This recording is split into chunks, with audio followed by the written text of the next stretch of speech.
دوستانو سلام علیکم. خدای خو مو راولد، څنګه یې سیات مشه دی.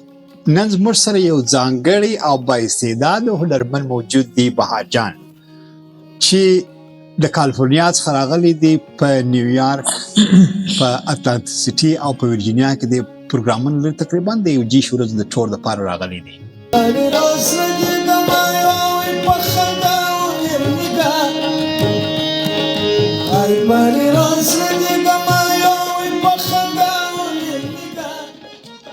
بهار جان یو خودساخته او شوقي سندرغاړی دی چې ډېر ښکلی او نرم آواز لري.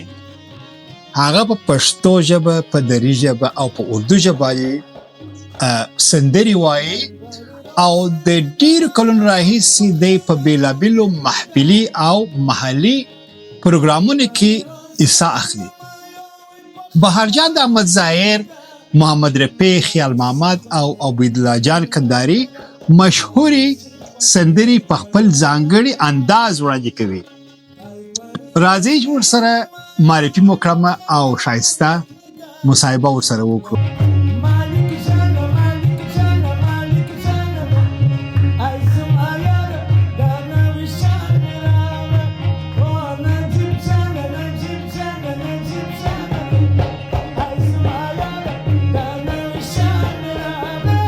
اتلانټیک سټي ته ښه راغلی. خدای دې راوله. ډېر تشکر. مخکې د دې چې مصاحبه شروع کوم، ما ورته 22 کاله مخکې په لاس ویګس کې په هوټل کې، پیرامید هوټل کې په 50 منزل کې ناست وو چې هغه ستا په خپل کیبورډ باندې په اصطلاح د خیال محمد غزل وویل. ما سره د اوسه پورې په کیمکارډر کې ستا بیخي سیوه زه خپل سلامونه ټولو افغانانو دوستانو قریبان ته بس تقدیموم. خدای مو جوړو، آرام او خوشحاله لره او د ټولو په خدمت کې بس زه حاضر یم. د پروګرام په ارتباط باندې ته خو دا پروګرام باید داسې مرتاز مولن تعین کړي که نه. په 22 تاریخ باندې مرتاز د خیر په اتلانټیک سټي کې پروګرام لرو چې هغه عمومي پروګرام دی. د هر چا سره په اصطلاح پروګرام شریکولی شو که نه، هر څوک کولی شي پکې اشتراک وکړي. بله د ورجینیا پروګرام چې په دغه سرډې باندې دا شخصي محفلي پروګرام دی که نه، شخصي دی دا یو محفلي شخصي پروګرام. او بیا دوهم پروګرام چې ته لرې هغه په ورجینیا کې دی. هغه هم په ورجینیا، هغه هم په اصطلاح پرایویټ دی که نه. بس دا پروګرامونه چې دي ټول پرایویټ دي.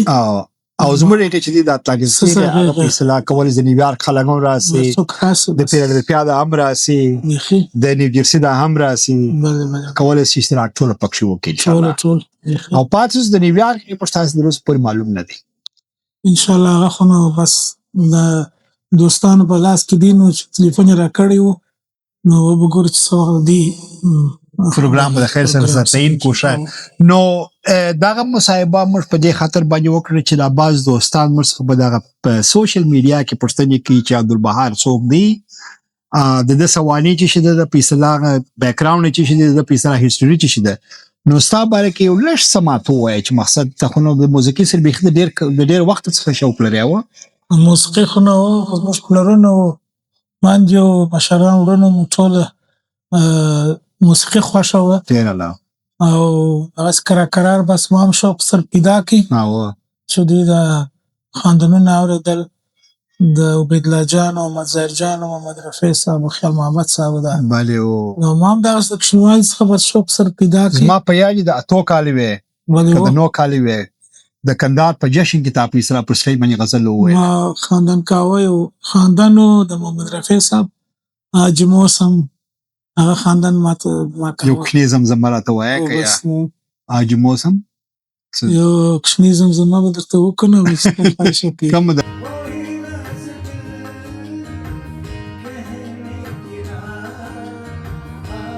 هغه و چې حاجي موسم و یو فلم دی لوفر، هغه کې درمندر ممتاز کار کړی.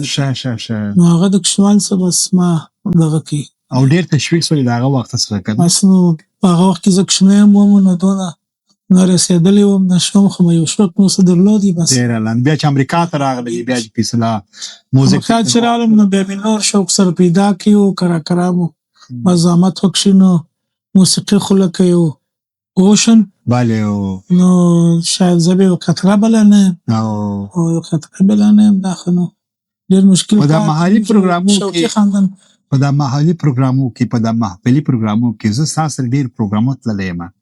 دا خلک داسې په شوق راولي، داسې په اصطلاح تشویق یې چې څه درته ووایم دا خلک. دا نو بس د الله تعالی مهرباني ده او د دې تشویق دی نو بس دا چې د دې تشویق دی بس د هغه موږ دغه مو خوشحاله ساتي او یو ځای ته رسي. صحیح خبره ده. نو او ستا تشویق دی څه خو نو نام خدا زما خپل فرمایش دی. زموږ یو د کندهاریانو د افغانستان یو سټار د ستا متاقي او ستا خبرې او دا ولا مستقبل الله یو جان تشکر تشکر نو خو داس دی مشتاس ډېر ټلیفونونه راغله او دا غبازي اعلانات ما په اصطلاح په سوشل میډیا کې پخش کړل. هغه په اصطلاح داغه په اصطلاح ریسپانس یو بيخي د قبل ریسپانس یو هر یو ته دا ویډیو تلګي د یا په واتس اپ کې تلګي د یا په اصطلاح په ټیک ټاک کې تلګي د یا په انستګرام کې تلګي د یا په فیسبوک کې تلګي د کنه نو ریسپانس ډیر قوي وو. نو په دې خاطر باندې مقصد ما دا اساس د مصايبه وکړل ته خو نو درې ورځې لږه ان شاء الله بیا نو بیرته په 22 تاریخ باندې مستقل پروګرام لرو. د دې پروګرام د خیر سره په اصطلاح مټیریل برابروم، اعلان برابروم، ټول شان برابروم په دوستان سره شیر کو. دوستانو تاسو زه وخت نه سم عبدالبهار جان سره مصاحبه خوشتي وکړل چې مقصد دغه سوانی تاسو ته بیان کی د خپل پیژنګلوي په اصطلاح یا معرفت چې تاسو دغه سره په خلاص دي د کشواله څخه په اصطلاح د سنې د اتو کالو چې شي باندې دا مزګار غزي وایي کنه بیا چې امریکا درا په دنیا کې دی وسیږي چې پروګرامونه چیرې نو د خیر سره د مستاسي په اصطلاح د پروګرامونو چې موږ لپاره جوړ کو په 22 تاریخ باندې په اتلانټیک سټي کې بیا موږ کولای شو په اصطلاح تاسو دا پروګرام دی لایو د فیسبوک د پاس یا د یوټیوب د لارې څخه لایو شي کو.